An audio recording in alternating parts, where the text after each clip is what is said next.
Hi, you're listening to The Humans We Are with Carola, episode number 9.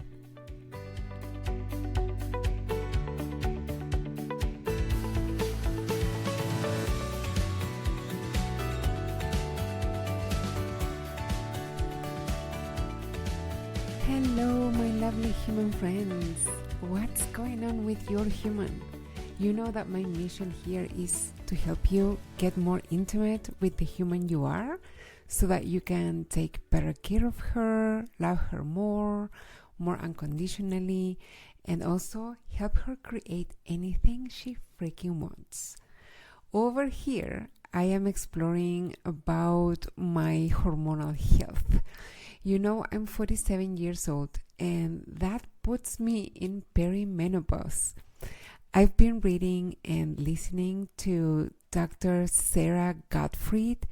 She has several books, and I just read the one titled Women, Food, and Hormones.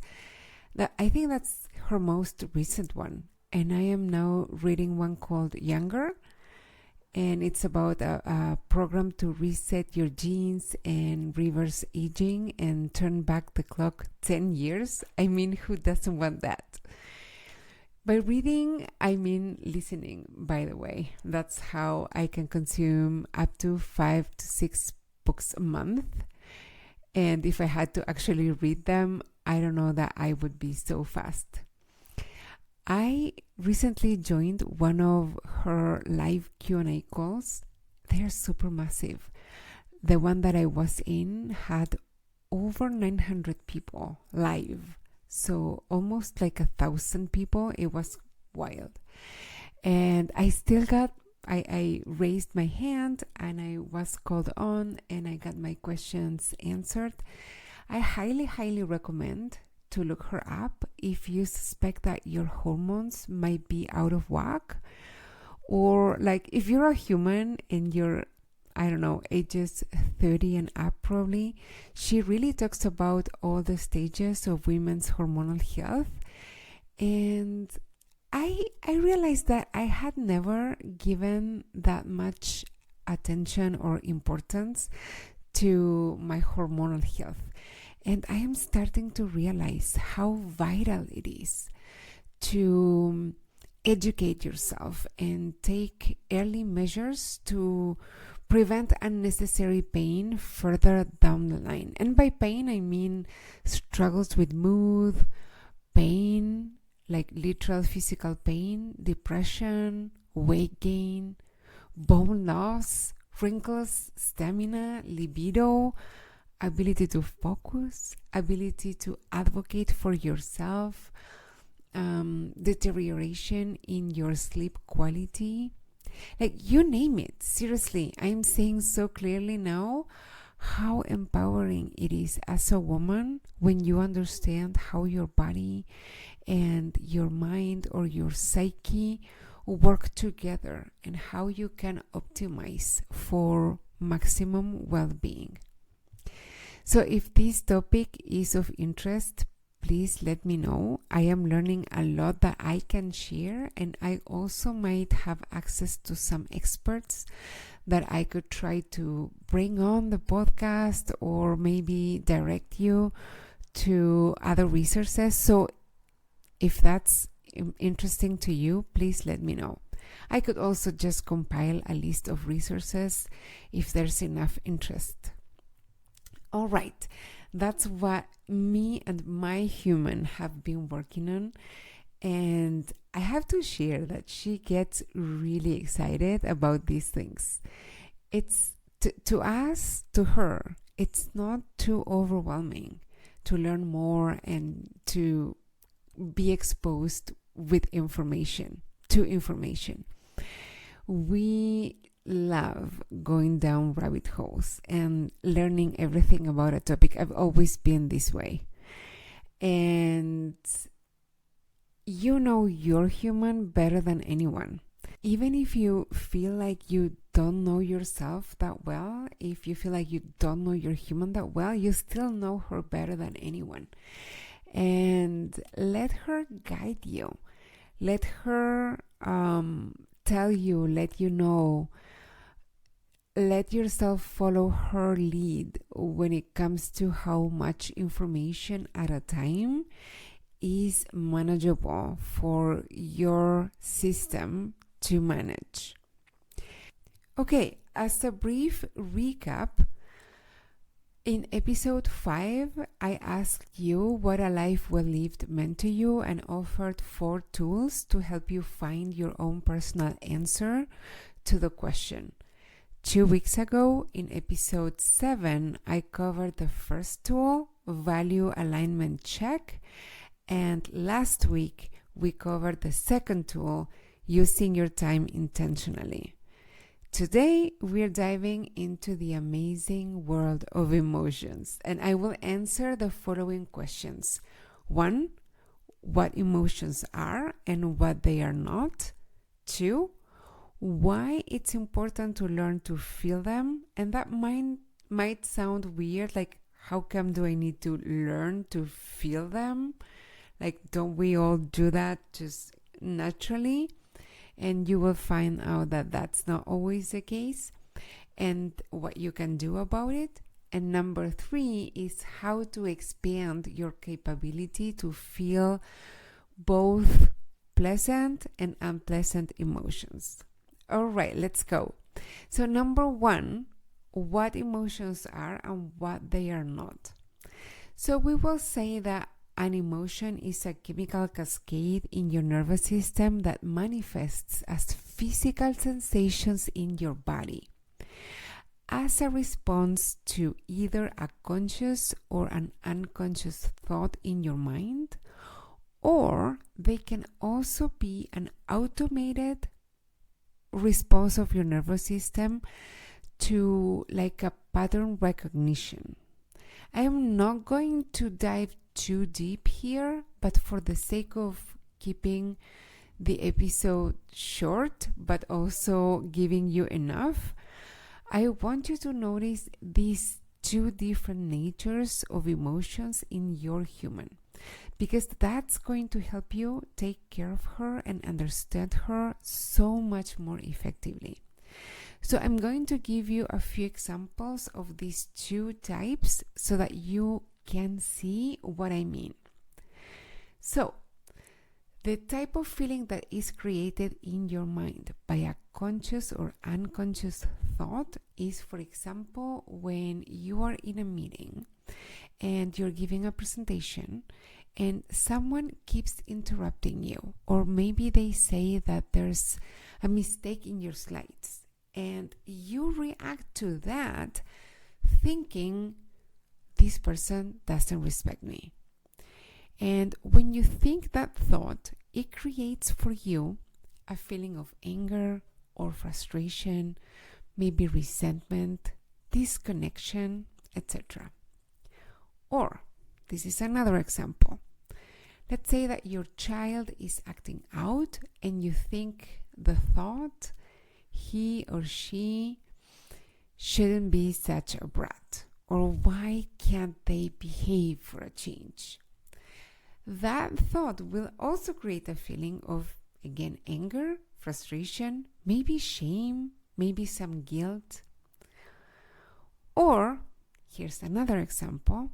Let's say that your partner comes home out of the blue with your favorite flowers or your favorite chocolate, and they ask you to take a minute to they want to tell you how much they appreciate and love you.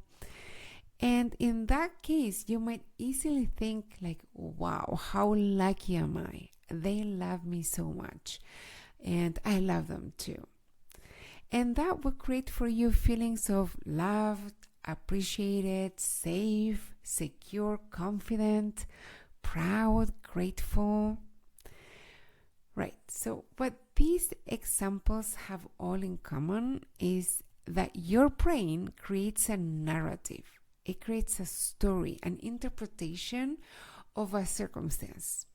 In other words, it creates a thought.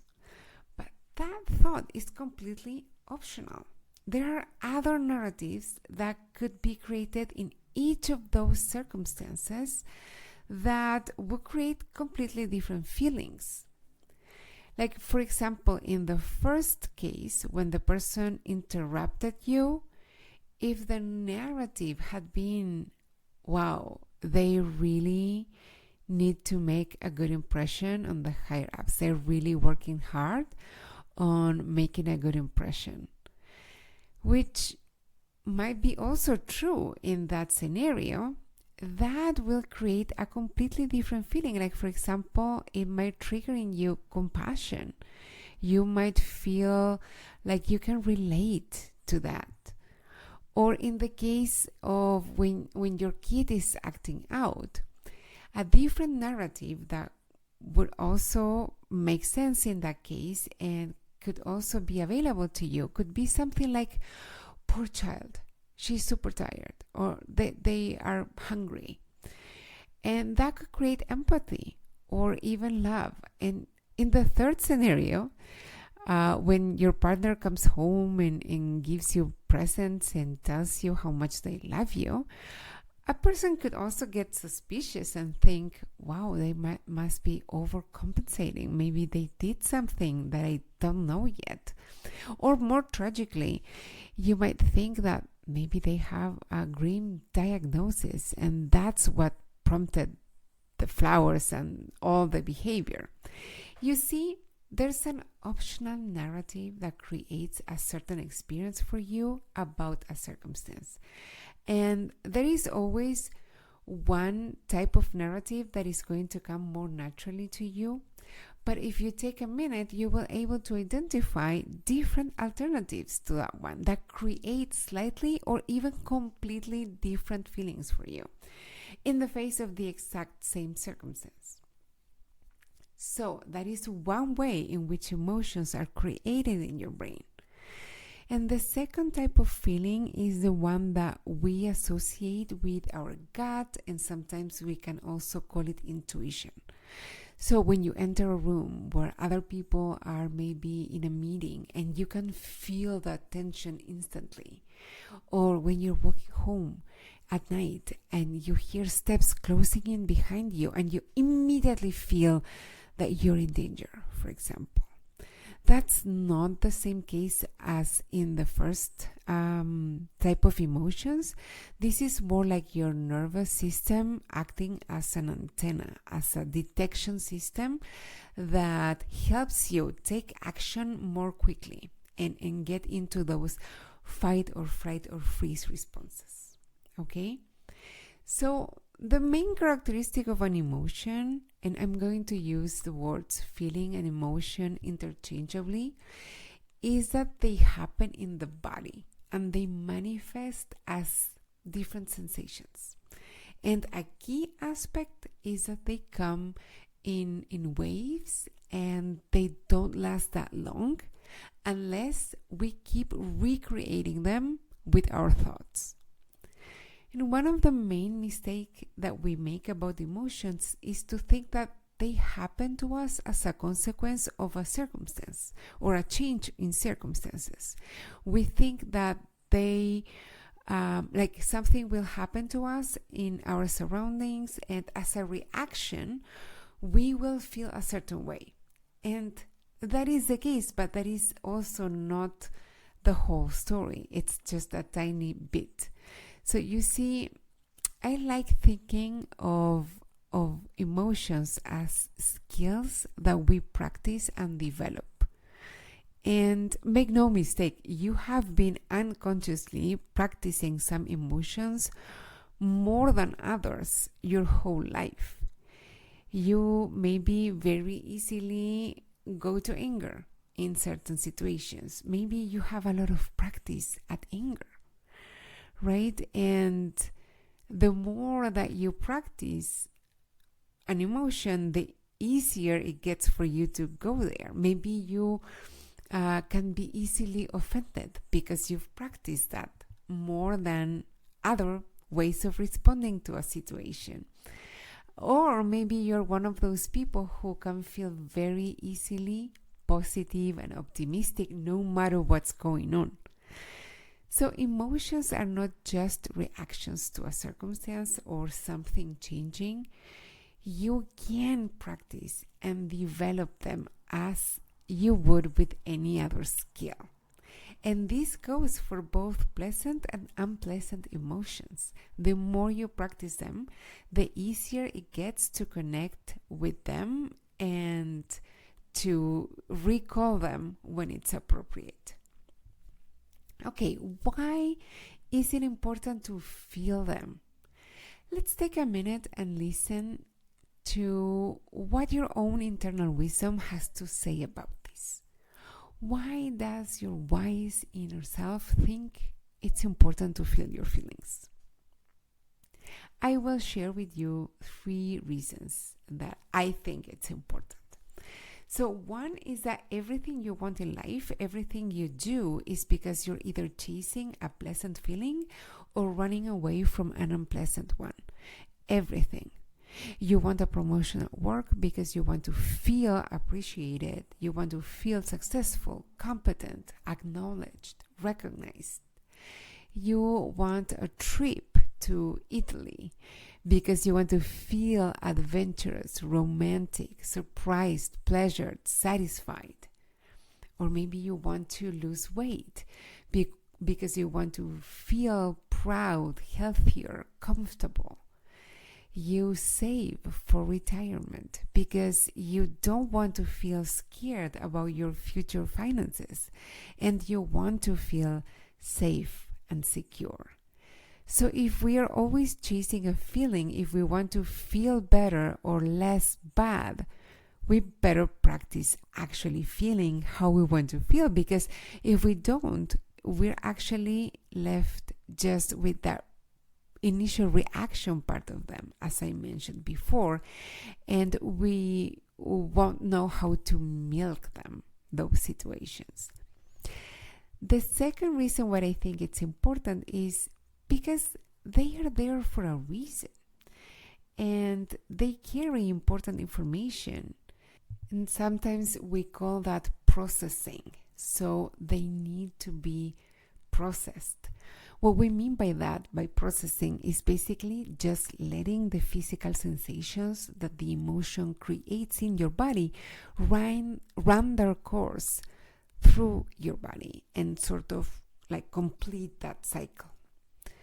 And the third reason, it's a little bit more out there, but bear with me. I believe that when you came to this earth and you chose to partner with a human body to have this human experience, this is what you did it for, to feel, to experience emotions.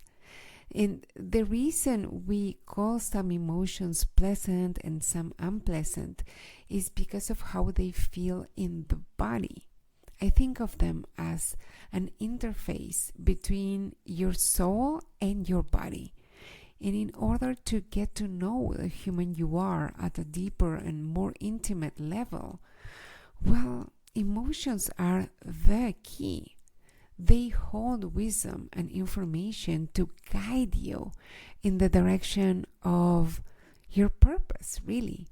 And to know, they help you know your truth. Okay, finally, how to expand your capability to feel them, both pleasant and unpleasant, or as some other people call them, positive or negative. I don't really like that way of calling them. I am going to share with you one tool, one exercise that I love doing myself and with my clients. And it's also a client's favorite, and you can apply this exercise to any emotion, both pleasant and unpleasant. Okay, but if you're like most people, you're going to notice way more opportunities to apply this to unpleasant ones. But don't worry, because no matter what emotion you practice with, when you expand your capacity to feel, or as I call it, when you expand your container to hold emotion, you can hold more of any emotion. So even if you practice your capacity to hold, let's say, frustration, for example, as you do it, your capacity to hold joy, passion, hope, gratitude, contentment, etc., will increase as well. Okay, so I will share this tool in a separate recording. I will share it as a bonus episode on this podcast because I want you to have it accessible when you need it as many times as you want to use it without having to come here to this episode and find the point, the minute in this episode where it starts. But I want to stress that what I'm going to share, this guided meditation, is just one way to do it. And many of you, some of you, will already have some favorite ways that you use to process a difficult emotion. So a few examples of what it could look like are journaling about it, or dumping your thoughts on paper, going for a walk, or for a run, or doing any other sort of physically extenuating activity, meditation, any type of meditation, talking with a friend or a family member that you trust, taking a bath, spending time with a pet. So don't take what I'm going to share in that separate recording as like the right thing or the right way to do it, the right tool to use. Just use it as one more tool to have and explore what your human might like, what helps your human process and finish those cycles of feeling a feeling and noticing all those sensations that it creates in your body without ignoring them, without pushing them down. And that's why I mentioned at the beginning that it might sound weird to talk about learning how to feel them or even expanding your container to hold them. But the truth is that nobody teaches us this. And unconsciously, without any ill intention, what is normally modeled to us from our caregivers or our parents or loved ones or friends or society in general is to push emotions down, to put them on hold, to ignore them, to not show them, to not even let them be felt by us. So that is why it is so important that now you teach yourself how to feel them. Okay, that is all for now. As I said before, look for that extra bonus recording where I'm going to walk you down this brief process to feel them and expand your container. And rest assured that when it comes to emotions, we will be definitely revisiting this topic in the future, for sure. I want to thank all of you who have shared the podcast with a loved one. And for those of you who haven't yet, if you like this episode, it's likely someone you know will like it too. So please share it with that human that you love, that you think might benefit from it. Do it now. Do it now that you are here. And please, if you haven't already, leave an honest rating and review on Apple Podcasts and on Spotify. Also do it now, because you know that later you might forget. That is super helpful for the algorithms, and it helps show the show to more people who might like it too.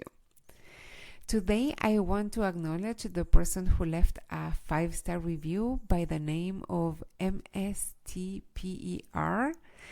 She titled it Wonderful Podcast, and she says, Carola is a great coach, and I appreciate her sharing her insights on her podcast. Thank you very much for that 5-star review. And thank you for reminding me that I don't think I've mentioned it here in the podcast before, that I am a life coach and I am taking new clients. So if that's something that you want to explore, please reach out to me and let's talk about it. You can do so at carolafuertes@gmail.com. Just send me an email and we can take it from there. If you haven't been coached by me ever before, I'd love to answer all of your questions about how that would look like, and if you wanted to take that step, what would need to happen.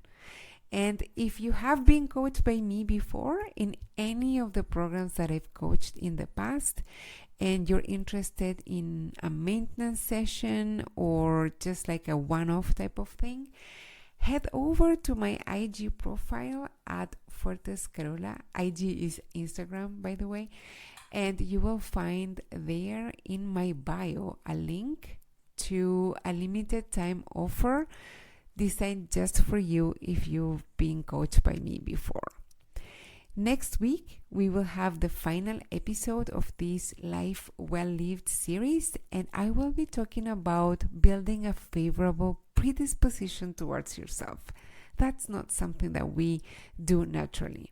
So that you can give yourself the benefit of the doubt, you can trust yourself, have your own back, and so that it's accessible to you to be loving, kind, respectful, and gentle to yourself every step of the way.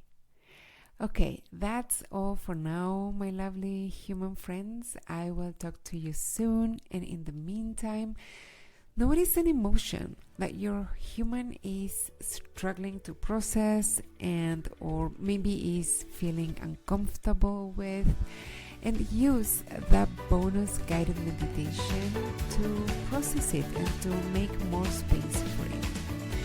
Also, be kind to yourself and others more than you think is necessary. And that's all, my lovely human friends. Bye bye for now.